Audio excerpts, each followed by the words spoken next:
আখিরাতে গেলে দেখবা, আহা, কোরআন শরীফে আছে, খোদার কসম বাপ, নাফরমানকে জিজ্ঞেস করা হবে, হে বেঈমান, দুনিয়ায় কতক্ষণ ছিল তো 60 বছর 70 বছর, কিন্তু আখিরাতের দৃশ্য দেখে সে বলবে লাবিসনা ইয়াওমান আও বা'দা ইয়াওমিন,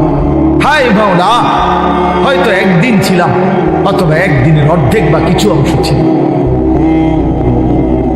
60 বছরের দুনিয়া তার কাছে একদিনও মনে হবে। হাদিসের মধ্যে আছে, বিশ্বাস করেন বাপ, আমি নিজে পড়ছি, পড়াইছি, আল্লাহ নবী সাল্লাল্লাহু আলাইহি সাল্লাম বলছেন, কোন নাফরমান যে মৃত্যু পর্যন্ত দুনিয়াতে কোনোদিন 1 মিনিটের জন্য দুঃখ দেখে নাই,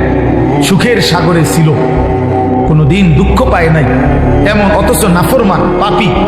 আল্লাহ তাআলা ফেরেশতাকে বলবে, আমার এই নাফরমান বান্দাকে জাহান্নামের বাহিরটা